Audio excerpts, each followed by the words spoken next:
Olá, amigos e amigas do saber.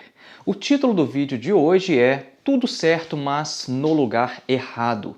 Meritocracia, indivíduo e sociedade. E o que é que nós vamos falar nesse vídeo de hoje? Nós vamos apresentar uma breve reflexão sobre sucesso e fracasso. Porque vejam só, o discurso meritocrata quer nos fazer pensar que se nós não alcançamos determinadas metas em nossas vidas, o problema está com cada um de nós, individualmente. Agora, a questão é bem mais complexa e pode ser que você esteja fazendo tudo certo em sua vida, mas não vê os resultados esperados pelo fato de você estar no lugar errado. Porque, veja só, mesmo a semente da melhor qualidade não vai germinar se ela cair em solo estéril e não receber os nutrientes necessários para o seu desenvolvimento. De modo que, assim como os estoicos, nós podemos aqui aprender com a natureza. Ela nos fornece uma lição importante. Muitas vezes não basta ter potencial ou fazer tudo da melhor maneira possível.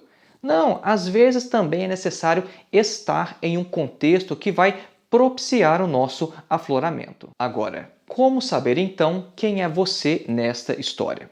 Porque veja, é importante sempre assumirmos responsabilidades por nossos atos e escolhas. E é por isso que eu particularmente gosto tanto da filosofia existencialista, porque é uma filosofia da responsabilidade da escolha. Mas veja bem, isso não significa que tudo o que acontece em nossas vidas depende apenas de nós, porque isso seria puro voluntarismo. E mais à frente no vídeo nós vamos falar sobre o voluntarismo. Mas no final das contas vai ser apenas a sua própria reflexão que poderá lhe dizer qual a sua situação aqui.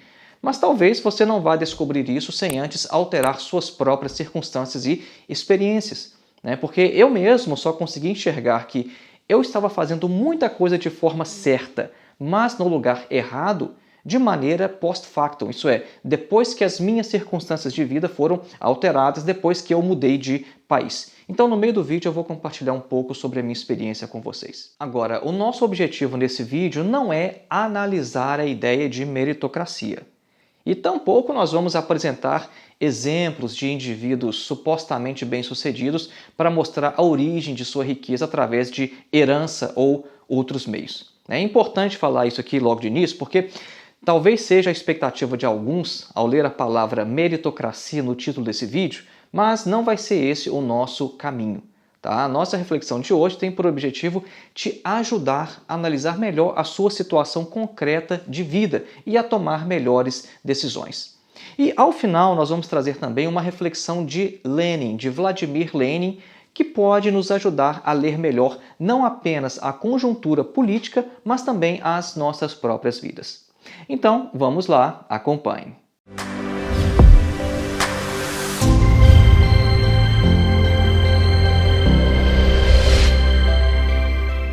Antes de iniciar, um breve recado. Faça a sua inscrição em nosso curso de Introdução à Filosofia, dos Pré-Socráticos a Sartre. Nosso curso tem mais de 14 horas de duração, oferece total flexibilidade, porque não tem data para você começar nem para terminar, isso é, não há pressão de tempo para você e você ainda recebe um certificado ao final. O nosso objetivo com este curso é colocar você em contato direto com alguns dos principais textos de toda a história da filosofia. Então, ao invés de você ler comentadores ou literatura secundária, os nossos vídeos vão te preparar para que você tenha acesso direto a alguns dos principais clássicos da história da filosofia. Para obter mais informações, para ver a grade curricular, basta clicar no link que está aqui na descrição deste vídeo. O nosso segundo recado é que continuam abertas as inscrições para os nossos dois outros cursos. Crítica da Religião, Feuerbach, Nietzsche e Freud e A Filosofia de Karl Marx, uma introdução.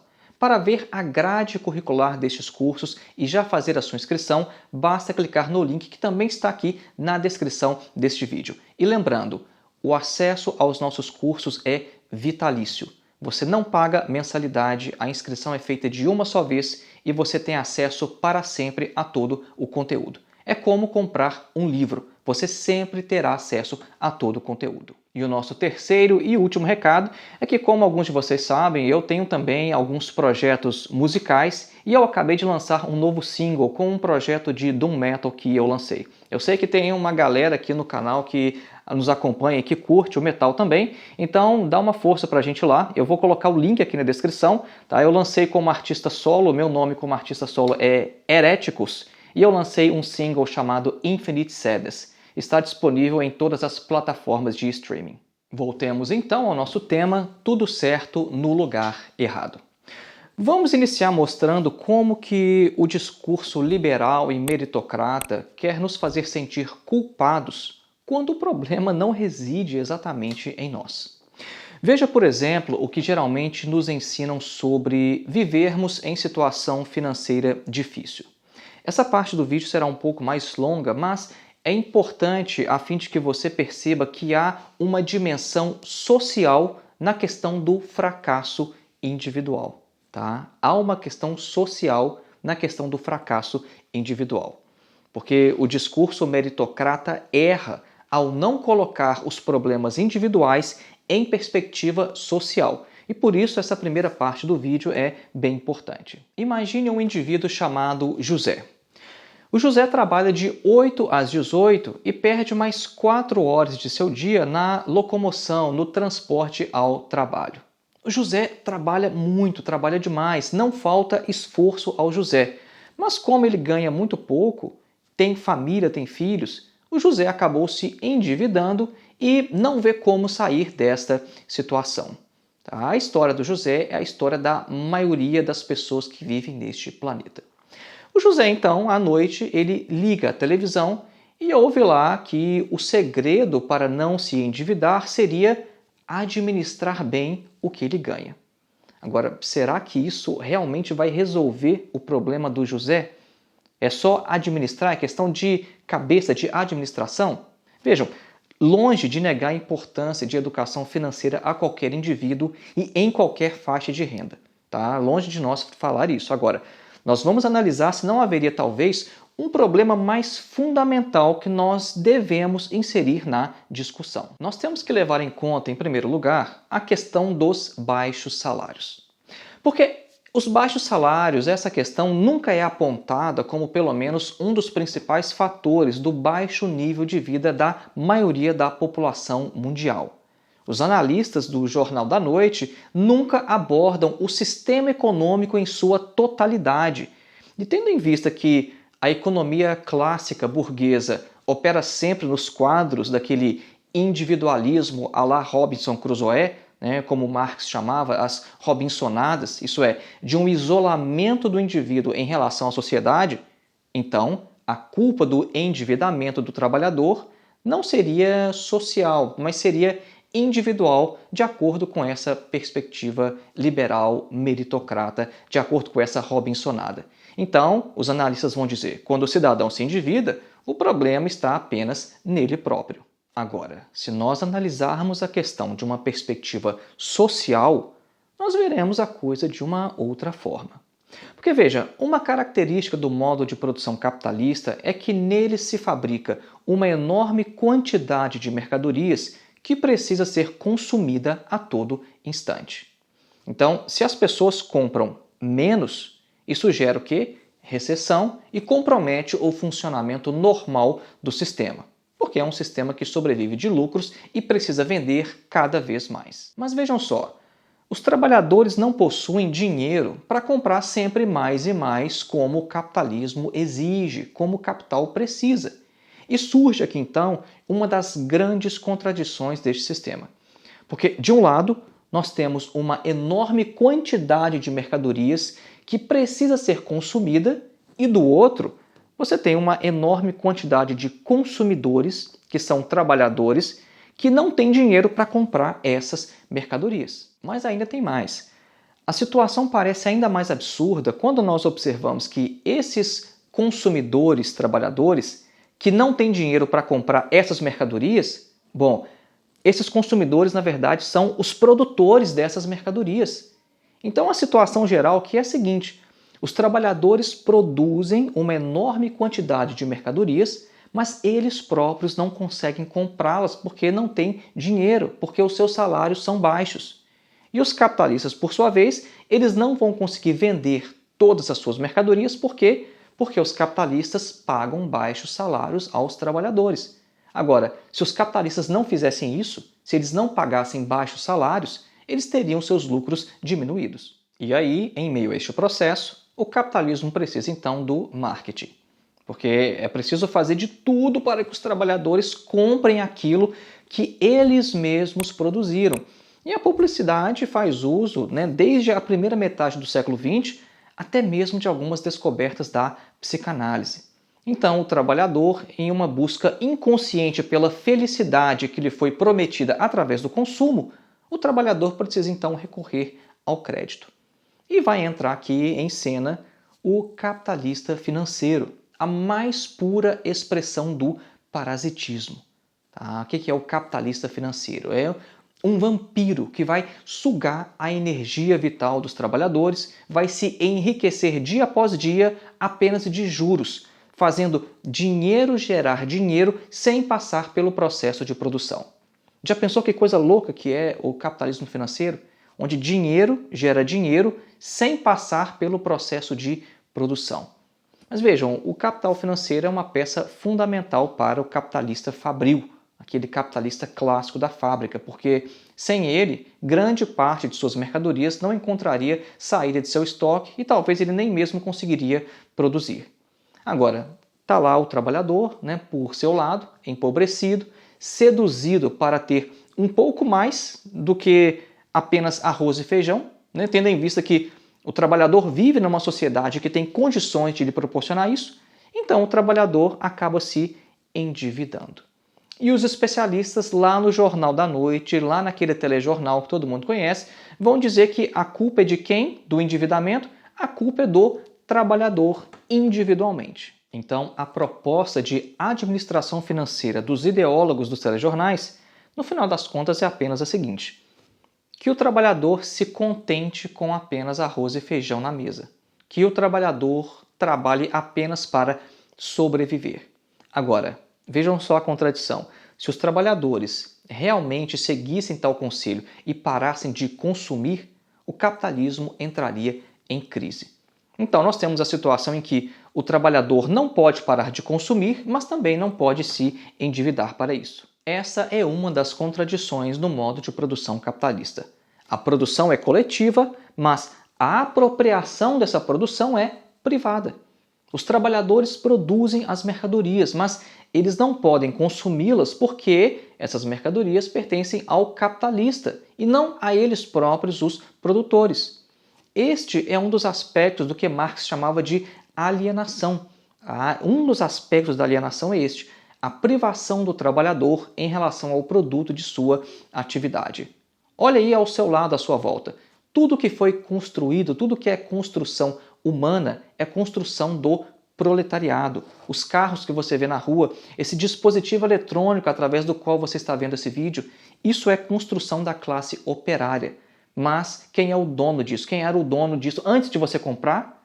O capitalista, o dono dos meios de produção, e não os operários que trabalharam na produção desse dispositivo. Mas vejam só, o título deste vídeo é Tudo Certo, mas no Lugar Errado. Nós estamos falando de meritocracia, a questão individual e social. Tudo o que a gente falou até agora serviu para mostrar que se nós colocarmos a questão em perspectiva social, nós vamos enxergar problemas aparentemente individuais de outra maneira. Agora, isso não significa que certos problemas só podem ser resolvidos através de uma mudança radical de sociedade. Porque esses problemas do capital que nós apresentamos agora só vão encontrar sua resolução em uma sociedade pós-capitalista superior. E esta é a proposta dos comunistas, que o comunismo resolva esses problemas do capitalismo. Agora, enquanto uma revolução não acontece, como nós vamos viver nossas vidas? Porque vejam, a luta por uma sociedade emancipada não exclui a busca pela felicidade individual na medida que isso é possível neste tipo de sociedade. Isso é, uma felicidade aqui e agora. De modo que nós jamais podemos perder de vista que a vida que nós possuímos é única e deve ser vivida imediatamente, como afirma Sêneca. Porque projetar nossa felicidade para um lugar ou para uma sociedade que ainda não existe, isso não se difere muito do ópio religioso criticado pelo próprio Marx ou então do niilismo apontado por Nietzsche. No início desse vídeo eu utilizei a analogia da semente que precisa de terra fértil para germinar. E essa imagem me vem à mente sempre que eu analiso a minha própria situação, porque para que eu conseguisse alcançar certos objetivos em minha vida, realizar alguns sonhos, eu precisei mudar de país. Agora, eu não digo que toda alteração das condições de vida precisa ser radical assim, e eu também tenho em vista que isso nem sempre é possível, tá? Mas o que importa aqui não é o meu caso em particular, mas o princípio ilustrado por ele, né? Tendo em vista que uma terra fértil, né, para usar novamente a nossa analogia, uma terra fértil não precisa estar em um outro continente, mas pode ser encontrada talvez até mesmo em outra rua no seu próprio bairro. Porque vejam só, a minha vida parecia não estar indo a lugar algum. Depois de mais de 15 anos de experiência em minha área profissional, a minha situação não estava muito melhor do que quando eu possuía apenas 5 anos de experiência. E a alternativa parecia ser abandonar aquele caminho e iniciar tudo de novo. Foi quando então eu recebi uma proposta para trabalhar aqui na Alemanha e as minhas atividades aqui seriam exatamente aquelas que eu estava fazendo no Brasil e no Brasil pareciam não dar certo. Então eu aceitei os riscos e me mudei de país com família e tudo. Os primeiros meses e anos foram de uma adaptação difícil, mais complicada, mas eu me sentia literalmente em casa quando eu estava trabalhando exatamente da mesma forma que no Brasil, com a mesma tecnologia, com o mesmo tudo. E mudando assim de país, eu precisei também mobiliar minha residência a partir do zero, como se eu tivesse me casado de novo. Isso consumiu boa parte de meu salário por longos e longos meses. Só que, como tudo na vida passa, isso também foi apenas uma fase. Só que mesmo durante esse período que foi muito difícil, algumas mudanças significativas já podiam ser percebidas. Porque veja, em pouco tempo eu percebi que eu já tinha acesso a certas coisas simples que deveriam ser o direito de todo trabalhador, só que antes eram muito difíceis para mim. E aí a pergunta, o que é que havia mudado afinal? Minha profissão era a mesma, meu tempo de experiência era o mesmo, as minhas atividades cotidianas no trabalho também. Eu percebi então que eu estava fazendo as mesmas coisas que eu sempre fiz, mas agora em outro lugar. Tá? É por isso a ideia desse vídeo, tá? Tudo certo, mas no lugar errado. Então o problema não era o que eu estava fazendo, mas o lugar em que eu estava. Porque vejam, algumas de minhas habilidades, como por exemplo o que eu já conseguia falar de alemão, nunca tiveram utilidade alguma na minha profissão quando eu morava no Brasil. Mas essas habilidades se tornaram essenciais aqui na Alemanha. E aí a pergunta, será que eu teria errado antes lá no Brasil, quando eu investi tanto tempo e esforço aprendendo alemão? De maneira nenhuma. Eu apenas estava em um lugar onde tal habilidade não tinha importância, não era valorizada. De modo que era o contexto que me desvalorizava e me empobrecia. E certa vez, um familiar, inclusive, chegou a perguntar por que é que eu estudava alemão, como se aquilo fosse uma total perda de tempo.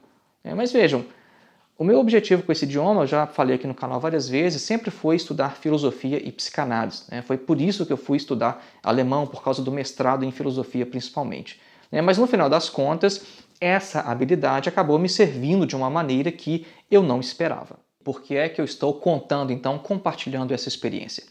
Porque talvez seja este também o seu caso.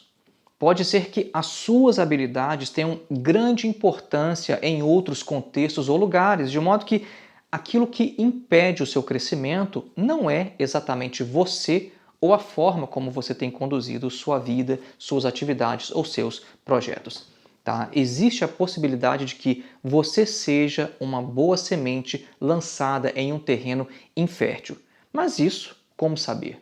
né? Apenas uma reflexão cuidadosa de sua situação concreta poderá lhe dizer. E como prometido no início desse vídeo, vamos falar agora brevemente sobre condições subjetivas e objetivas. Tá? Nós vamos trazer agora uma reflexão do revolucionário russo Vladimir Lenin, que pode nos ajudar a pensar também o tema dessa nossa discussão. Eu explico, é o seguinte. É porque Lenin foi perguntado certa vez sobre o que tornou possível o sucesso da Revolução Russa. E Lenin respondeu dizendo que foram basicamente dois aspectos: as questões subjetivas por um lado e as questões objetivas por outro. E o que quer dizer isso? Vamos explicar. As questões subjetivas diziam respeito principalmente, para Lenin, ao Partido Comunista e sua consciência de classe. Porque quando a gente estuda a história da Revolução Russa, a gente percebe que ao longo de quase 2 décadas, Lenin e outros camaradas trabalharam incansavelmente para construir um partido que fosse de fato um destacamento de vanguarda da classe operária. Um partido com um nível de consciência avançado e com uma disciplina de ferro. Agora, só isso, no entanto, não era suficiente. Tá? Lenin, os camaradas que estavam junto a Lenin, essa disciplina de ferro, só isso não seria suficiente para a revolução. E Lenin explica, olha, a revolução só aconteceu porque houve também condições objetivas. Tá? Então Lenin explica, olha, no momento da revolução, a Rússia ainda estava na Primeira Guerra Mundial e a economia do país estava arrasada. Os trabalhadores queriam pão, paz e terra, mas o governo da época na Rússia dava aos trabalhadores fome, guerra e terra nenhuma. Então, a insatisfação era generalizada. E quando os bolcheviques ofereceram ao povo o que o povo de fato precisava, o apoio popular foi massivo. Outro importante fator objetivo que tornou a Revolução Russa possível foi o apoio dos trabalhadores de outros países. Porque, na época, os trabalhadores de outros países fizeram greves e manifestações para que os governos de seus próprios países não se lançassem contra a nova República dos Trabalhadores. A gente sabe pela história que a Rússia foi invadida por cerca de 14 potências estrangeiras nos primeiros anos da Revolução. Mas essa situação poderia ter sido ainda pior não fosse a solidariedade internacional da classe operária. E o que isso tudo quer dizer para a nossa reflexão aqui neste vídeo? Bom, há situações na vida que precisam de uma confluência de fatores objetivos e subjetivos. Para que a Revolução Russa de 1917 fosse vitoriosa, não bastava que houvesse um partido forte com líderes geniais. Os bolcheviques sozinhos não fariam revolução alguma se naquele momento histórico não houvesse também uma guerra na qual os soldados russos eram utilizados como bucha de canhão e não recebessem também o apoio de seus camaradas em outros países. Ou seja, aquele evento só foi possível devido a condições subjetivas e objetivas. Quando houve o encontro dessas condições, então a coisa aconteceu. No início desse vídeo nós mencionamos também a palavra voluntarismo, tá? Explicar então agora nesse contexto, porque nós chamamos de voluntarismo a ideia de que nós podemos fazer o que quisermos sem levar em conta os fatores externos. Tá? Olha, para algumas questões na vida, apenas as nossas forças podem ser suficientes, mas para muitas outras, nós precisamos dos fatores objetivos, de condições concretas no mundo. Tá? Como nós afirmamos anteriormente, não é qualquer semente que germinará em qualquer solo. Se nós plantarmos a mais nobre das sementes em um solo ruim e sem irrigação, essa semente nobre vai fracassar e vai morrer. Agora, se for levada para um solo mais propício, o resultado pode ser bem diferente. Tá? Então, por isso nós levamos daqui hoje essa lição extraída não apenas da natureza, mas também da nossa vida social. Às vezes, o nosso esforço atual já é suficiente para os nossos objetivos, mas se nós estamos no lugar errado, a gente não tem que assumir uma culpa que não é nossa. Então foi este o nosso vídeo de hoje e lembrando mais uma vez, faça a sua inscrição em nossos cursos de filosofia.